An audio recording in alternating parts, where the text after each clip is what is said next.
Good afternoon to the Gang Stalking community. How are you guys? Hope everybody is staying in alignment, doing, all the things that you're supposed to do, practicing spiritual hygiene, which is a must, not a suggestion. It is not a suggestion, guys. It is not if you have the time or if you feel like it is imperative that everything that you know, because if you don't know, it's one thing and you have an excuse. But if you do know, you have to, practice the things that you know that you should do. The weekend's a great time to go ahead and get yourself a spiritual bath. The eclipse is coming and a lot of people are talking about it, and it's a time, every sort of, in this spiritual journey that I've gone through, every sort of special event, whether it's celestial event, I'll call it, whether it's a full moon, whether it's an eclipse or whatnot, seems to be a time where people want to work on other people spiritually with spell work. It seems to be a time they want to take advantage of extra energy. And so make sure that you are prepared. Make sure that you are ready. On these events, I pray more. I make sure I offer my offerings. My ancestors are strong with me. I make sure I take time to, honor my journey where I've been through it. Make sure my kids are protected, my cats, my home, say my prayers and just double up, because you don't know what's coming. And most times, those are the times I sleep the best. Those are the times things are most calm, because it's like, God already knows what is coming before it's coming. I would like to start. I have a bunch of stuff. I don't even know what I'm going to call this live, because I have a bunch of stuff here that I would like to mention. But I would like to start with a little, I guess, an anecdote. I'm a baker, as I talked about before. I had a live called The Baker versus the Thief.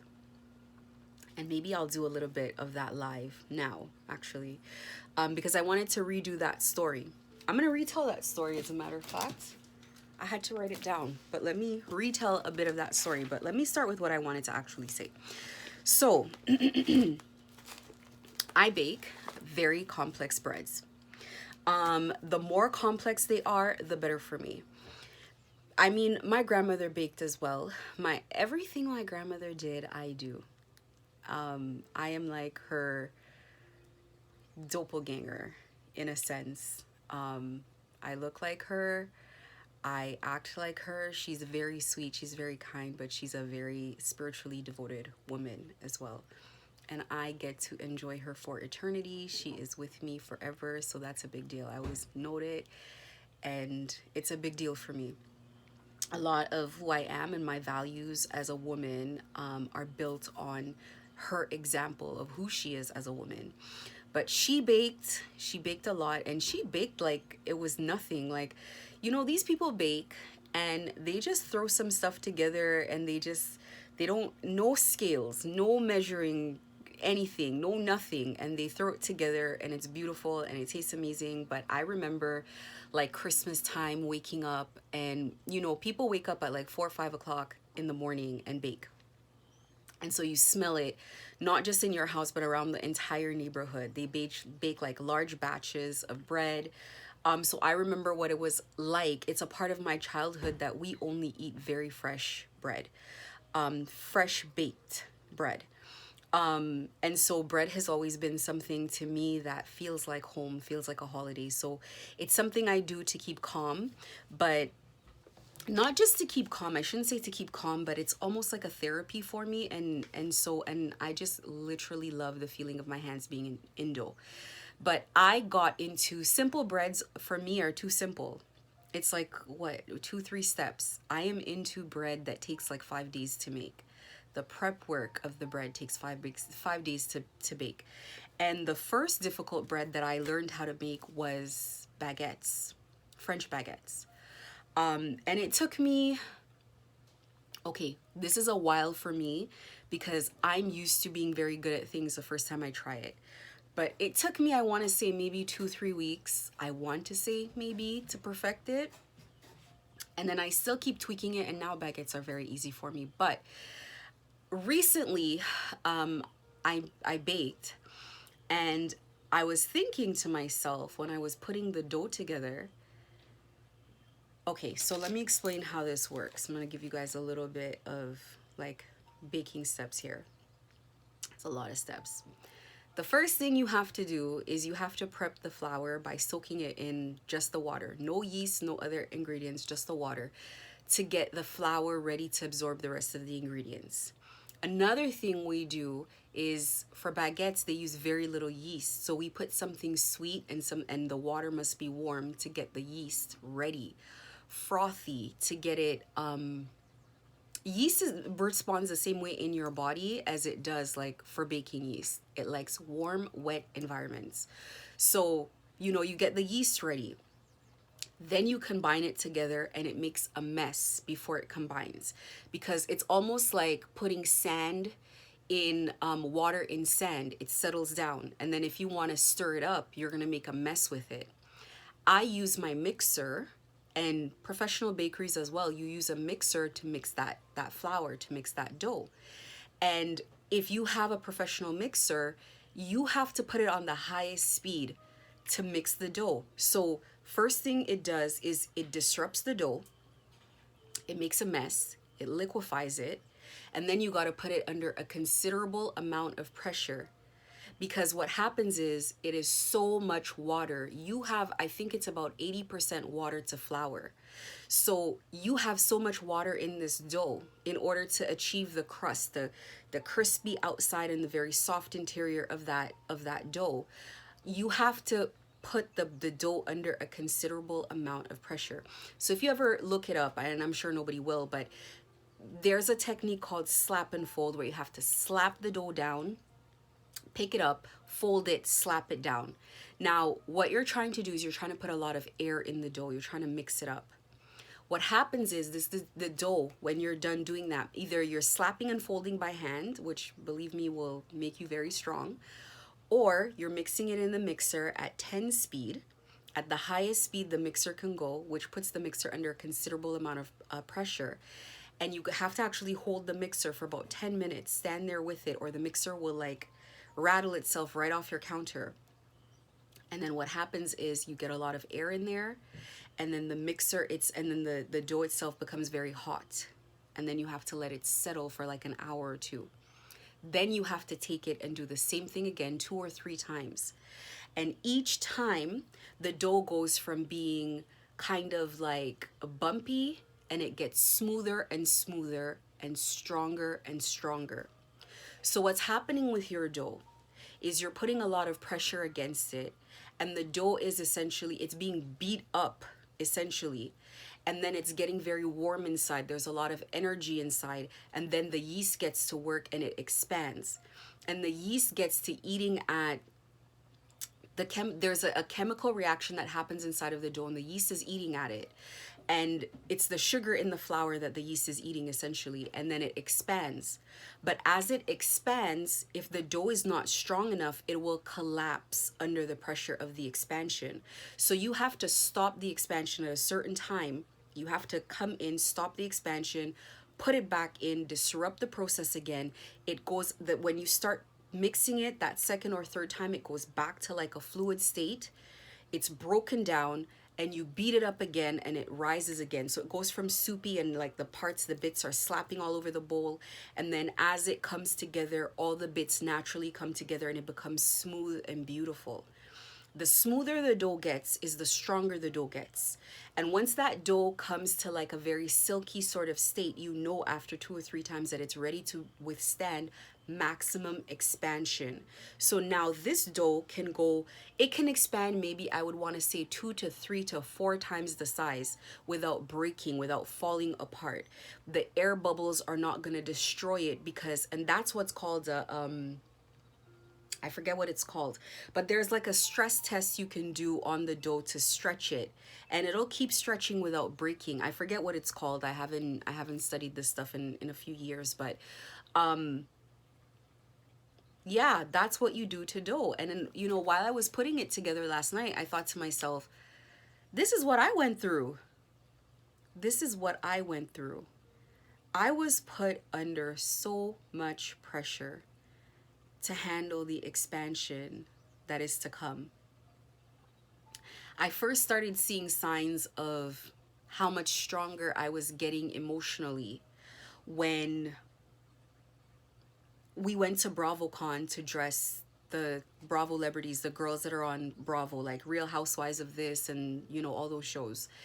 And when we were down there, as soon as, you know, the pictures of the girls that I was styling were put up on like Us Weekly, People Magazine, and all these websites, it's like 200-300 if not 1,000 people started like, they were like, fire the stylist, I hate the dress, blah blah blah. And then it wasn't even blogs ripping the dresses apart, it was like actual publications, and these are on our website.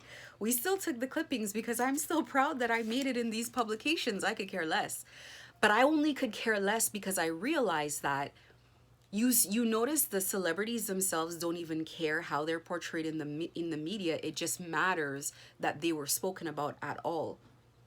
So it doesn't matter what they say. As a matter of fact, if you remember, you know, artists like Nicki Minaj and like other people that are coming into the industry, they Doja Cat, they dress outlandishly to have their picture taken, to be publicized. They go out of their way. Cardi B, they go out of their way to look. Of course, they could have chosen a better dress for their body or been more elegant, but they're dressing that way in order to be spoken about. But you got to have the balls to handle it. You don't quit. You don't quit because people are speaking negative about you. They're speaking about you. That's how you build your platform. That's how people know about you. So because of the slander that I went through, people who didn't know about me before went to go research me, went to look me up, went to find out who I am.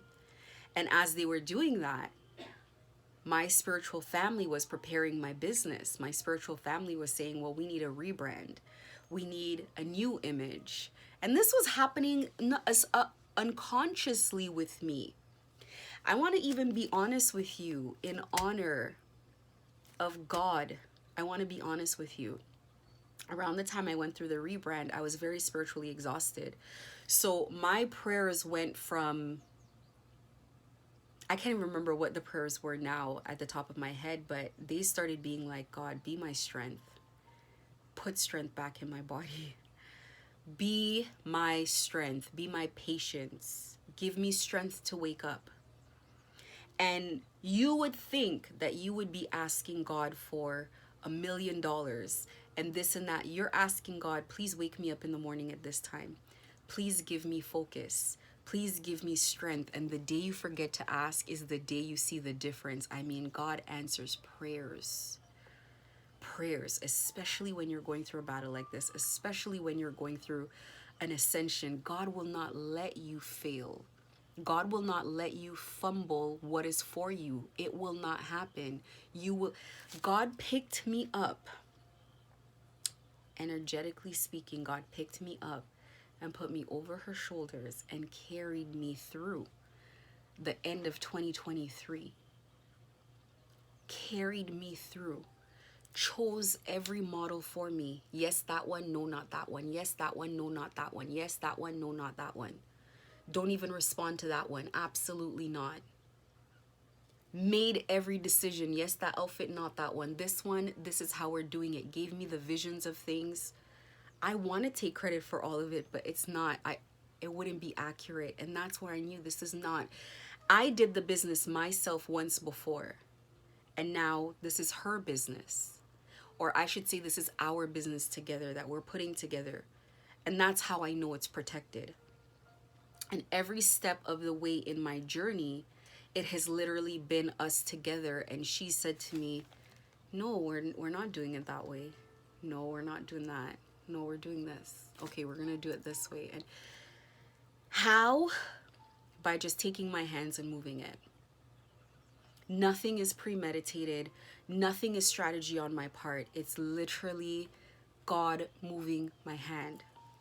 And I have to give her credit for it.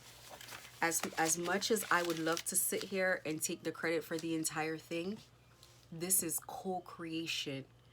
And I was prepared for this process of co-creation long, long, long, long before this actually happened.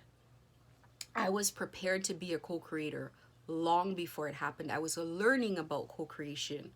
Manifestation is not you making wishes and wishes being granted. Manifestation is co-creation. It is us doing it together. And that is why it has to be done God's way.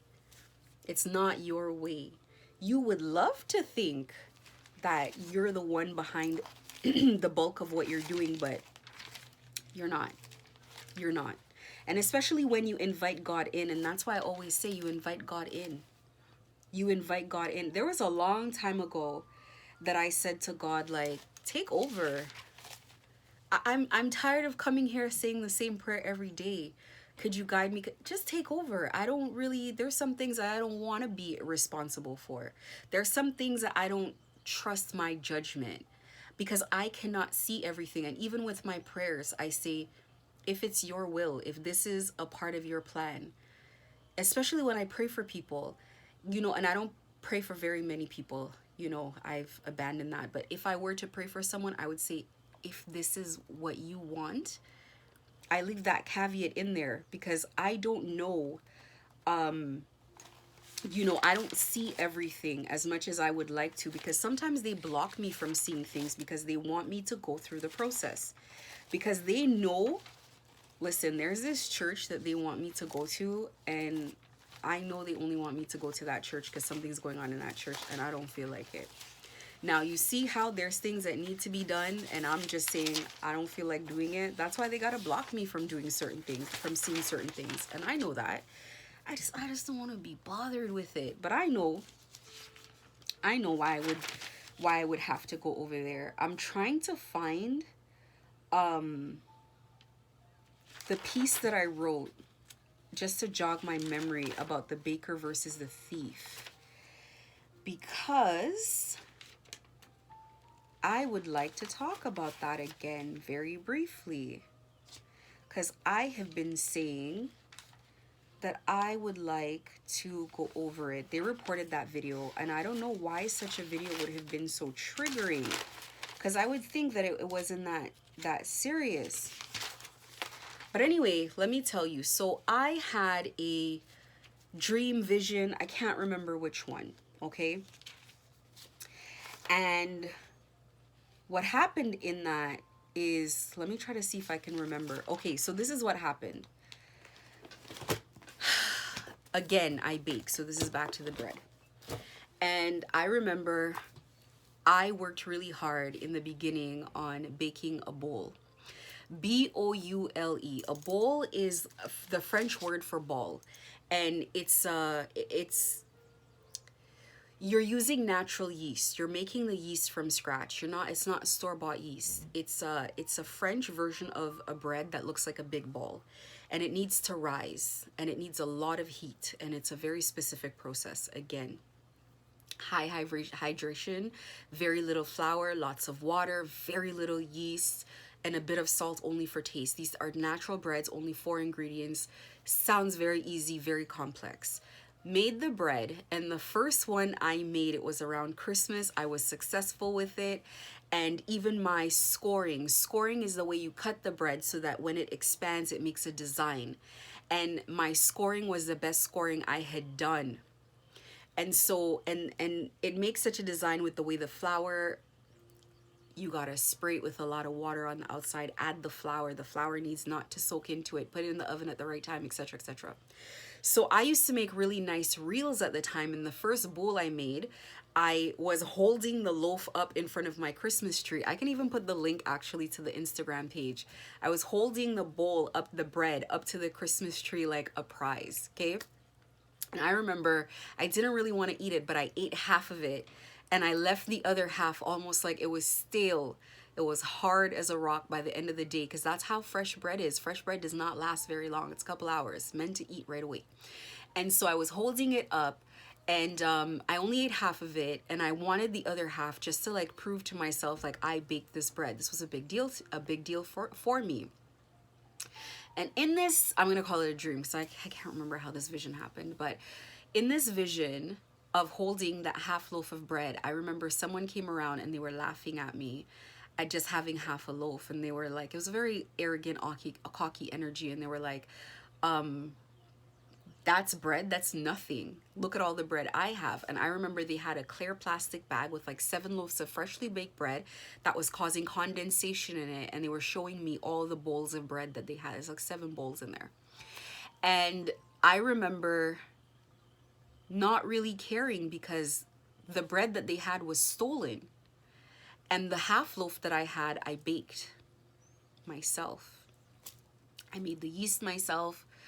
I did everything myself from scratch. And so I knew that if I wanted to have 20 loaves of bread, I could have that easily with not much flour either. I knew how to do that.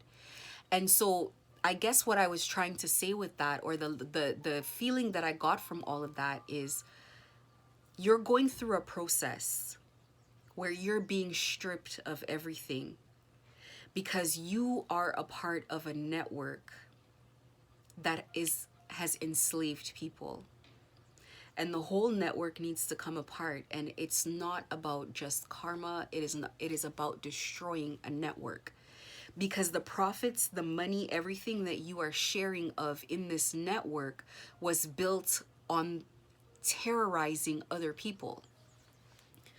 It wasn't built in truth, it wasn't built in honesty, and it definitely was not built in service of God. And so it must come down. So you are learning the process of not being a part of stolen bread, but baking your own bread. And this is what's happening with me as well personally, because I lost almost everything. I lost everything that was put into me or that was tainted by these people in any way, and whatever I was left with was whatever I had from before. I lost everything, but I was strategically placed in their path. Strategically, at a certain time, I was strategically placed there. And it was almost like, well, everything you plant over there, you're losing. It's not about if you're on the good side or the bad side. It's not about that. So people in this network, and I wrote it down, some people are on the journey of rebuilding after they've lost everything. Some people, it is the end of the road for them permanently. They cannot move forward. There is no rebuilding. Some people need to face a few cycles of endings before they can have the ability to rebuild. And you'll just know where you're at, and maybe you won't, but you'll definitely feel the signs. You'll see the losses that are coming.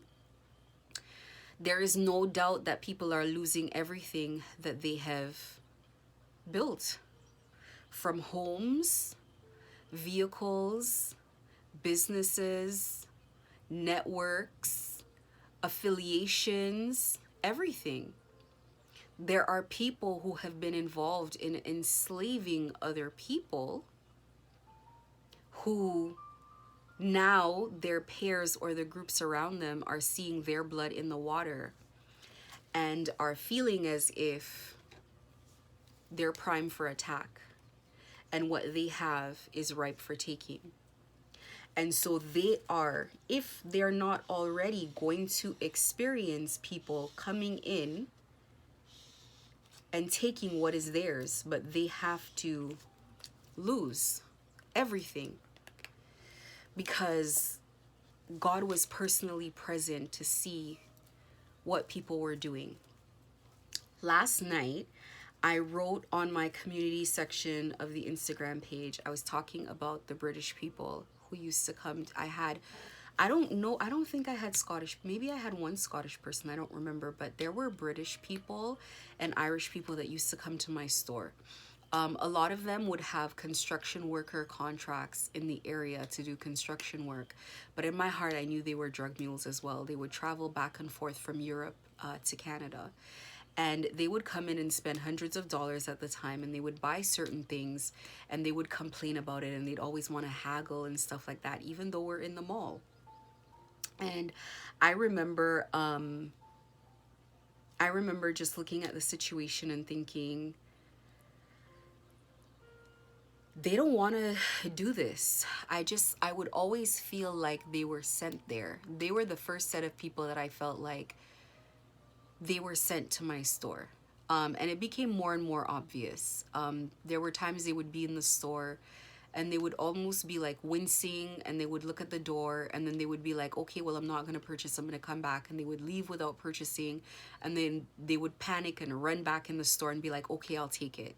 And they'd just be begging for a bit of a discount. And it just kind of seemed like they didn't have the money to make the purchase, but they were being forced to put money on our books.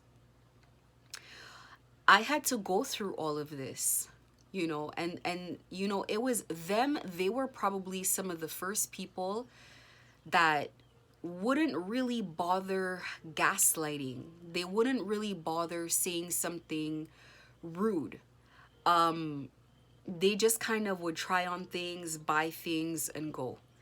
Eventually got to the point that everybody stopped coming in and gaslighting. Everybody stopped coming in and being rude.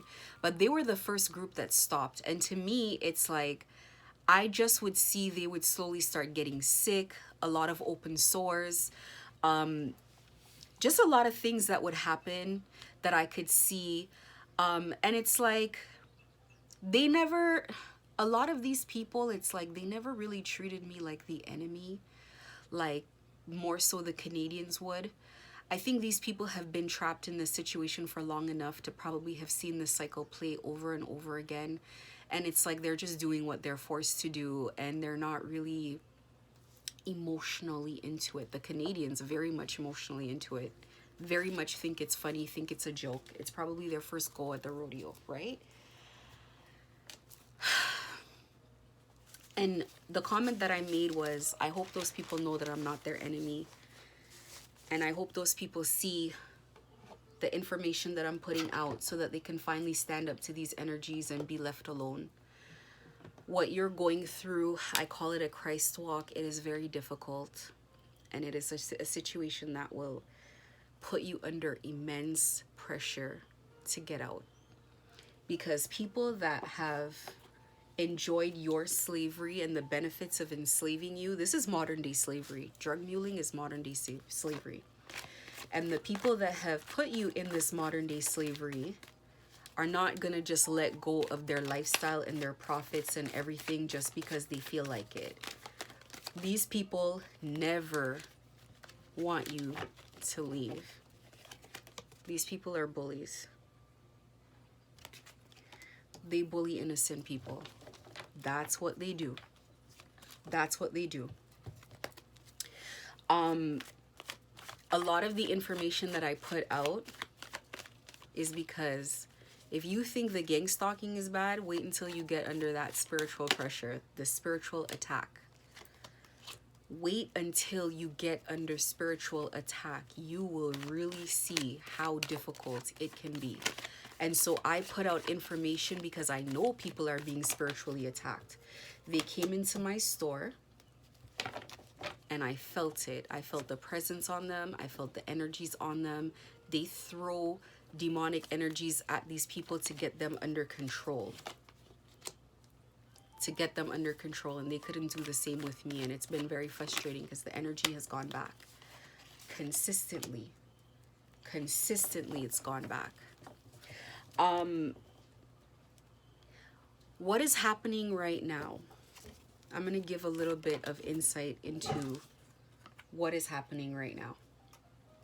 So first things first, if you don't know, we are in what I would call the twilight zone. Everything is weird for everyone, and it doesn't matter what you believe in or what you don't believe in. You know it's weird. I know it's weird. Nobody asked for any of this, but here we are in this situation. There is an entire network that exists covertly, in plain sight of everyone, but it's like an invisible network, an invisible society, an invisible community, if you will, that enslaves innocent people. And everybody in there is a victim of something bigger and bigger and bigger along the chain of command. Everybody in there. So where I first started with things when I first was going through this is I started as a victim,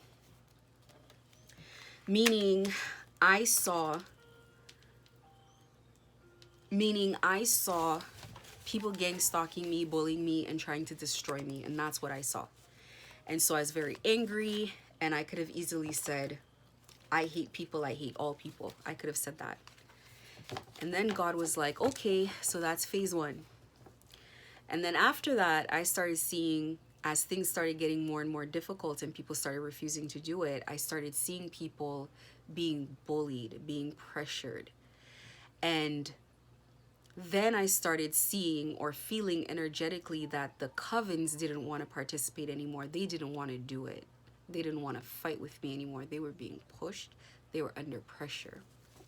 And by the time I got to October of last year, even before that, I knew that there was a whole ton of anxiety and fear from the chief gang stalker. The chief person who was stalking me was under panic, constantly under panic and in fear.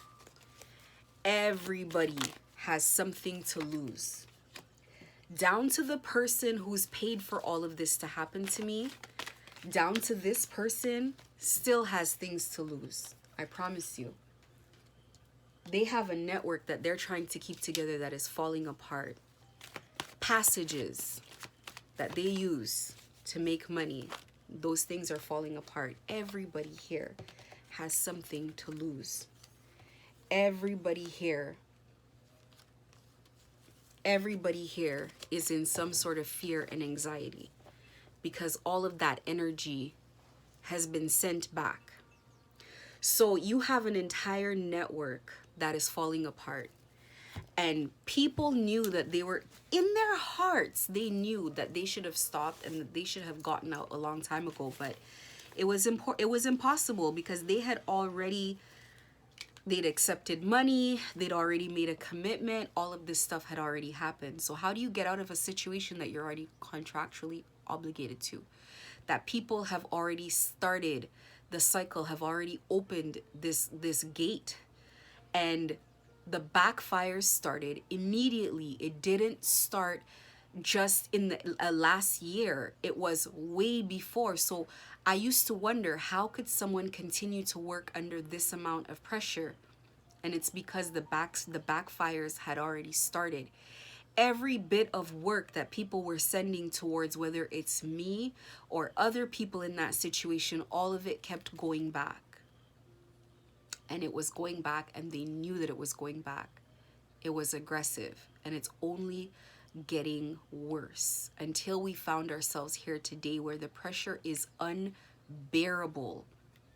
It is unbearable knowing that as soon as you put a bad intention out, it manifests in your life immediately. It is unbearable. So this is what's going on. Now, the way this network works, it's almost like, it's like any other network. It doesn't matter where it originates or where it ends. Everybody who's a part of it is all holding hands together. And you're joined by finances. You're joined by working together, making agreements with each other, even if the money doesn't touch your hand. Cooperating, communicating, being in contact with, being in the vicinity of. And so as you're a part of this network, all the backfires don't just come to the people who send it or the people who've paid for it. It comes to the entire family, the entire network. It is a death spell on an entire network because it needs to die. And that is why Mother is here. And the network extends far beyond just what's in your city. There are people a part of the network that are in different countries that are feeling these backfires, that are seeing an end to their business, an end to their prosperity, an end to their peace. Their house is falling or has fallen. And I talked about in another video, and I think that video is coming, what is a house? A house is essentially your legacy, everything that you're made of, everything that you have, whether it's your children, whether it's your business, whether it's what you're known for, whether it's what you've invested in, not just your physical home. Houses are falling, are collapsing into their foundation because they were not built solidly. They were built on enslaving others. And so the universe has to rebalance itself. The people like myself who've been put strategically in place for all of these things to occur, or to witness all of these things occur, to ascend themselves into their north node, into the path that they have to take in life. Those of us who've been there, we face this ascension under immense pressure. That's how we're being built. Because like the dough, the pressure is going to make a mess of you first until it refines you. And then sometimes you got to go back repeatedly under cycles of pressure to be strong enough to handle what it is that you're coming into. Because just like I said with BravoCon, where I was handling insane amounts of criticism on these large platforms with such grace and without it impacting me, it is because I had been under smear campaigns prior to. So believe me, you are not here to fail, you're here to win, you're here to endure. And if this is just training right now, you can only imagine what you are being trained for. If this first go with you being blindfolded, you being in a two of swords, if this is your first go at the rodeo, believe me, you better learn, because there is more to come. Every battle that you initially face is just preparation for what's to come. It's on a smaller scale. So God knows what you're being prepared for. And it is, and I tell God all the time, this is a position of honor. I am just honored that you felt like I was good enough to handle it. But you're really here to endure. Anything worth having, you're here to endure. Slavery does not end because the people who profit off of it are going to give it away. Slavery ends because you fight for it. Slavery ends because you take your freedom back, and it is tough. Countries are built and get their independence because they fight for it. It is going to be tough, but it's going to be worth it. And the best part is, if you are aligned, if you are learning the lessons, growing, doing the right things, your success is guaranteed. It's guaranteed. You're the only one who can forfeit it. So this is what you're going through.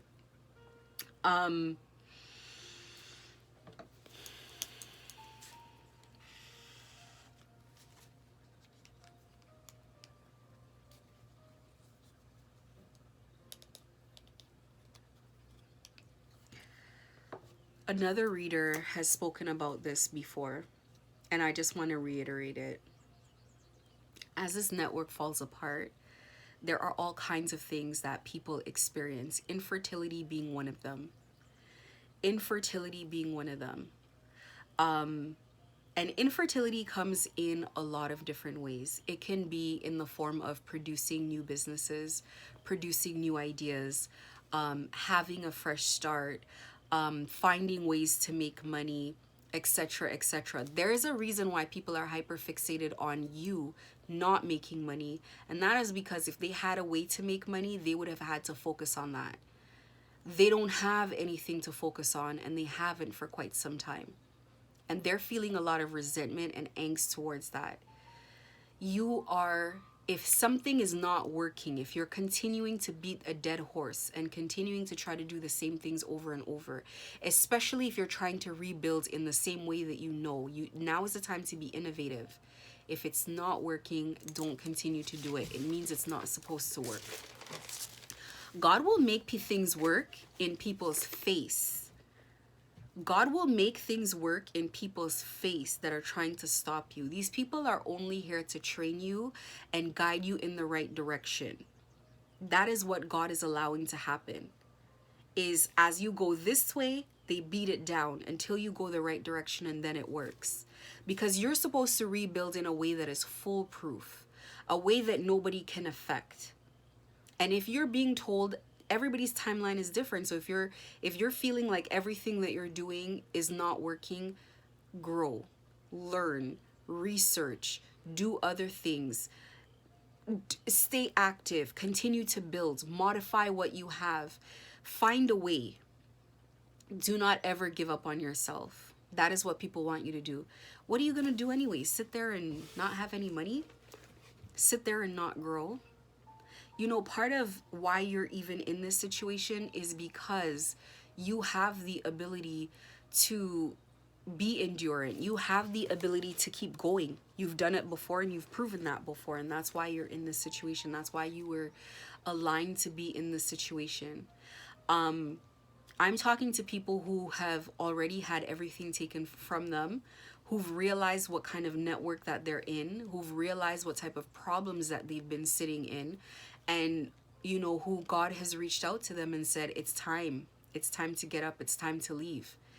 And though your situation might feel impossible, believe me, I've seen God make the impossible possible.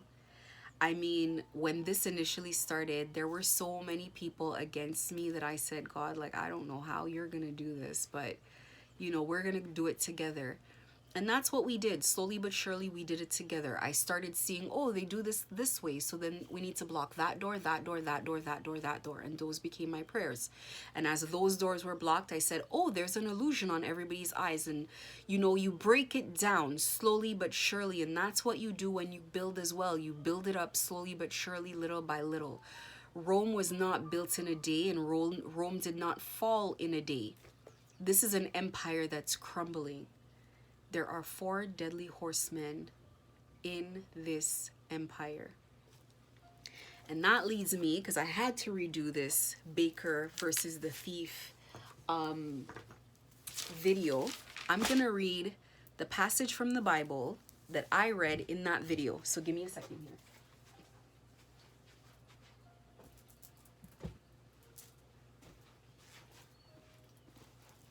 See, I knew I was going to redo this video because I had to.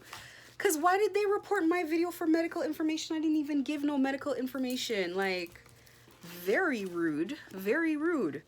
So anyway, let me go to the passage where I read about it. The 4 deadly horsemen. So there are those that are going to say that I'm a devil worshiper and all that sort of thing, you know, but it is what it is. We're reading from the Bible, the Christian book, the favorite book of Christianity, okay? So let's read about the 4 deadly horsemen. I'm reading Revelations chapter 6. And I saw when the Lamb opened one of the seals, and I heard, as it were the noise of thunder, one of the 4 beasts saying, come and see. And I saw, and behold, a white horse, and he that sat on him had a bow, and a crown was given unto him, and he went forth conquering and to conquer. And when he had opened the 2nd seal, I heard the 2nd beast say, come and see. And there went out another horse that was red, and power was given to him that sat thereon to take peace from the earth, and that they should kill one another, and there was given unto him a great sword. And when he had opened the 3rd seal, I heard the 3rd beast say, come and see. And I beheld, and lo, a black horse, and he that sat on him had a pair of balances in his hand. And I heard a voice in the midst of the 4 beasts say, a measure of wheat for a penny, and 3 measures of barley for a penny. And see thou hurt not the oil and the wine. And when he had opened the 4th seal, I heard the voice of the 4th beast say, come and see.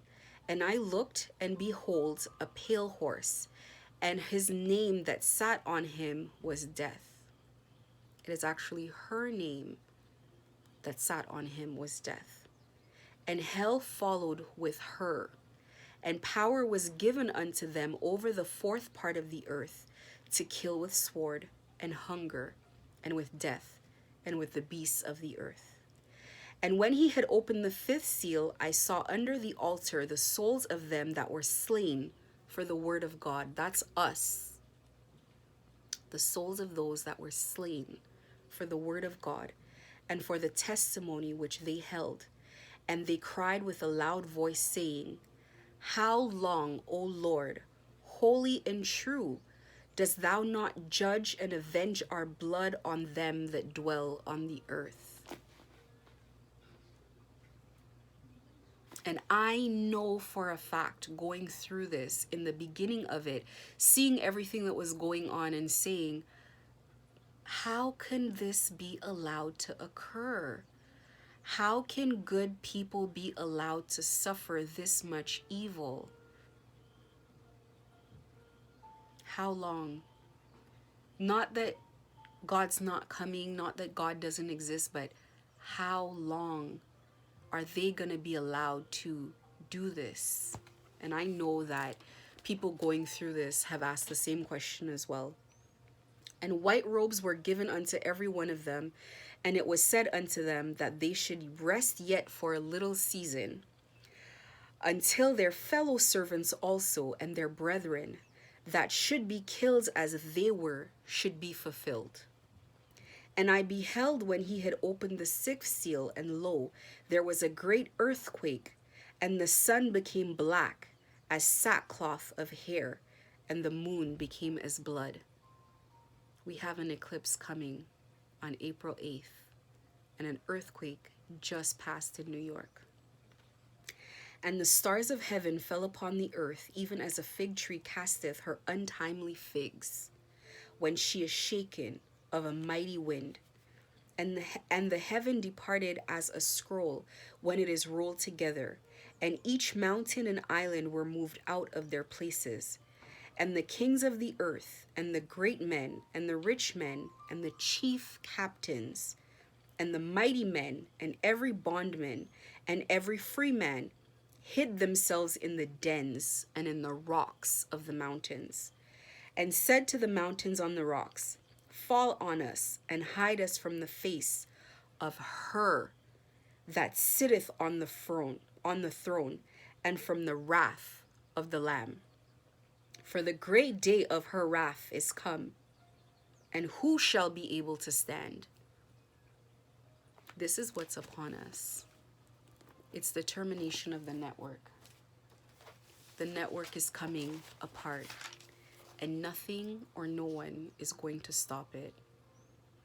We're just at the end of a cycle, and the reins need to change hands. And that's what's happening, and that is it. The spiritual community is a mess, and people bow for very little money. People cower for very little money. There is no respect for spirituality, and spirituality has been turned into a business. And it is for such a gift. People are selling their gifts for little to no money. And they're selling it to people who turn around and make millions of dollars off of the chaos that they cause. They steal gifts, they steal houses, and they steal legacies. When I say a house, I don't mean a physical house. I mean the house that God prepares for you, the table that God prepares for you, your legacy, what you're supposed to be stepping into, what you're supposed to be creating. That is what they want to steal. Your 10 of Cups, the love that you're supposed to receive and enjoy, the life that you're supposed to have, the children that you're supposed to have with the people that you love, the family that you're supposed to build and put together, and what those children are supposed to accomplish on the earth. So they're not just taking from you, they're taking from all the people who you were supposed to bless and your children were supposed to bless. And like they said in the fall of the House of Usher, it becomes very difficult to calculate just exactly how many people they're robbing by robbing you. So it needs to be corrected. No more. No more. And that's what's happening. In case people didn't understand, how comes they let me tell you, in my situation, people put in a lot of work. People put in an intense amount of work to be suffering the same thing that they wanted me to suffer. They wanted me to be broke. they're broke. They wanted me to be sick, they're sick. They wanted me infertile, they're infertile. They wanted me to look, a mess, they look a mess. They wanted my character and my reputation destroyed, and theirs is destroyed by the truth. Not by lies, but by truth. And this is what it comes. They're in a storm. These people are in a storm. They are in a storm. And they are in conflict with each other. They wanted me in conflict with others. They're in conflict with each other. So, I have come and to make it very clear, and it doesn't matter where I stand with things. People think it matters. I am a steward of God. I am just like a mouthpiece. I am just delivering messages that have been passed on to me. People think it matters what I say, but it's not about me. I was just prepared to face this on God's behalf, but this is really not about me. It has gone from, and I can see now from the place that I stand, I can see now where God stands with things, because at first I used to say every gang stalker needs to be punished and this, that, and that, but I had to see the full picture. So it became less and less personal every single time. It's not about just the people following you. The people following you are under control of other people, and the people managing following you are under control of other people, and the people paying to keep all of this in line are a part of a larger network. And it just keeps going and going and going and going. And that extends from the police, that extends from the judges. Everybody is in some sort of chain of command. So it's not about, I was brutally gang stalked. It's not about having empathy necessarily on anyone. It is just seeing clearly what is going on. But the thing about it is, once you're in the network, no matter where you stand, once you've participated and profited in it, if you continue to remain in alignment with it, you're now in that family. And so everybody suffers of the karma. If I were to go back in shaking hands with them and having those kind of customers come in, and I had to suffer, and I was never even a part of it that I knew. I never got on a plane as a drug mule. I never worked with people, but this is what they do. They suck you into their networks unbeknownst to you. And so now I know a little bit more about how this works. They were able to control how money was coming in and out because they were putting their people as my customers and removing my organic customers that I had. And so now, that I know that, I have to be more careful with how I proceed forward. And so even myself, God is destroying the network, and it doesn't matter what is in there. And that is why it is very important for you to keep holding on and keep looking forward and not look back, like Sodom and Gomorrah in the Bible, where somebody turned around. I think it was the wife. She turned around and turned to a pillar of salt after she had been assisted to escape the burning city. She turned around and turned into a pillar of salt because she was told not to turn around. And it's extremely important that you keep moving forward and not suffer the demise of what is going on. And everybody and everything is coming undone. It is coming undone. Nothing is working anymore. So we are in the beginning of a new cycle. And people who have not moved in righteousness are coming apart, and they know they are. And people who God deems need to be saved, are being spared. So that is where we're at with it. I'm going to leave it there for my message for today. And I haven't pulled a spirit card in a few messages, so I am going to go ahead and pull one now. We already have one fall in. Let's see. This one says, resilience is one of the strongest qualities you have. It has gotten you through so many trials and tribulations in the past, and it will continue to do so. Lean on that inner tower of strength anytime that you need it. You've got this. That is all you have, is your endurance. And when you run out of steam, you ask God for more steam and you keep going. People do not want to let go of this, and it's a life or death situation for them to hold on to you and to hold on to the fight that they're putting on you. It is a life or death situation. And once people are in life or death situations, they react differently. They react differently. They would prefer to suffer and be alive than to let you go and know for sure that they're gonna die. And that's how strong this battle is. You gotta keep going. You have no choice. Hang on. We all are in it together. Everybody is suffering like this. You can see the fight with the tarot readers, and you can see, but a lot is happening. People are being exposed for who they are. You know, secrets are coming out, and it's not something that we have to worry about. But if you've made it this far, then it's not much longer. And I know that of my situation, it's not much longer. And I can't wait for this eclipse to happen. And we've had so many significant events even from last year that should have been a warning to people, like, you know, what's going on, and we're going to continue to have them. And it's a big deal, this eclipse. Kids are not in school, and they're putting out these warnings, and they're saying it's a safety hazard and not looking at it. But, you know, let's see what happens. Make sure you pray. Have your candles lit. And one thing that came to me is, you do not, when it comes to candles, you don't need spiritual candles. You can literally just go buy any candles as long as they're black or white, and as long as they can burn for days. Candles that burn for days must be in a glass jar so that you're not you know, burning it's safe. Okay, so make sure your candles are safe. I know what you're going through personally, because I am going through it. An uphill battle to make money, an uphill battle to gain control of your life. You feel like your life is in danger.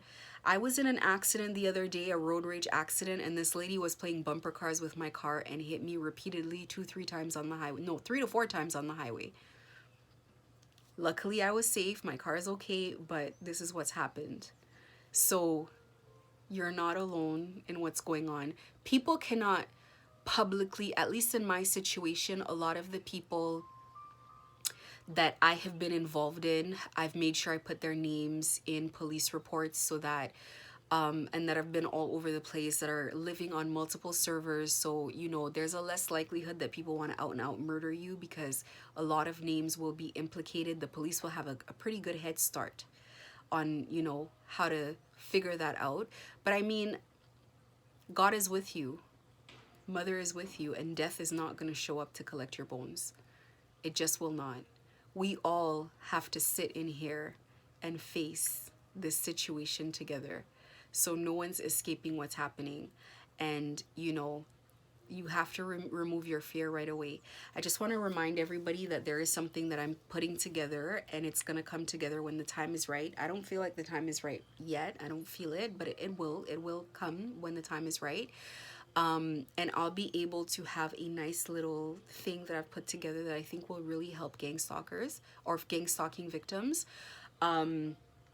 I just saw a comment today on my last video that basically said, I'd love to get in touch with you. That's going to be an adamant no.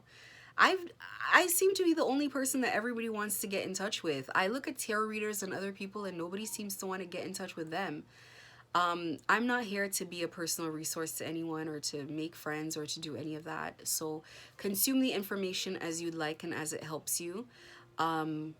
But I don't respond to comments anymore, so it is what it is. If comments are left in videos, I respond back to them in video. And hopefully you listen to the videos that I make, and it brings you something. But this is where we're at with it. So thank you guys for tuning into my video. Oh, and let me do a crystal for the day, because I haven't done that either in a little while. I love crystals. Crystals are for healing. Crystals are magical, and I believe there's a crystal for everything. And sometimes what they list the crystal is for, there are crystals that do way more than just that. So, you know, I discover by just my body saying, we want this crystal. and then it comes in handy for something that happens. So, you know, listen to your intuition, listen to your gut, listen to that quiet voice inside of you. All the best advice that I've ever had has always been a very, very quiet voice. The crystal of the day is morganite. It's a pink stone, morganite, or pink beryl, the crystal for emotional fulfillment. It is a love attractor. How sweet. The vibration is extremely high. Morganite attacks let me start again. Morganite attracts unconditional love, encouraging loving thoughts and actions towards yourself and others. Morganite facilitates recognizing unfulfilled emotional needs and unexpressed feelings. It dissolves conscious or unconscious resistance to healing and change.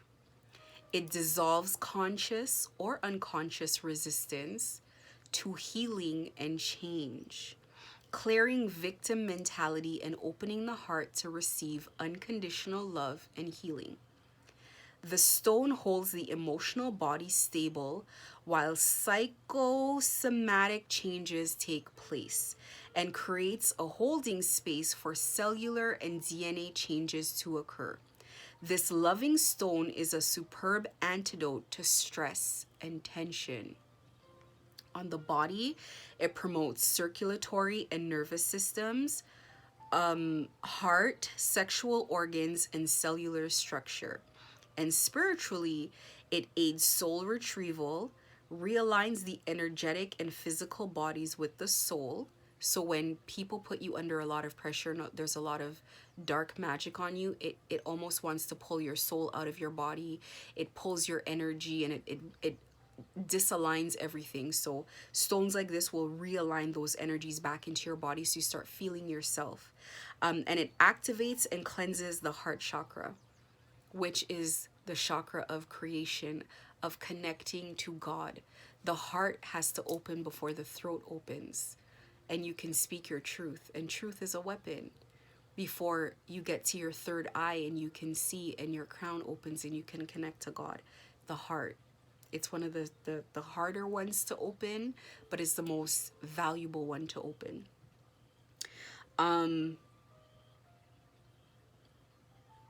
Yeah, and that's what it is, a love attractor. And you would think it would be, whenever a card comes out, I always think like it might be me, because my energy is always in cards. I don't think I can read for people yet because my energy is consistently in the cards myself. So who knows how that goes. Things happen at the right time and with the right alignment. So morganite is the stone for the day. Resilience is the message of the day. And the networks falling apart by the hands of the 4 deadly horsemen is the theme of the day. And by the way, this happened a long time ago. This started a while back. This is not just now. So have an amazing day. Any questions, comments, whatever, you can leave in the comment section and I will address. Have a lovely day.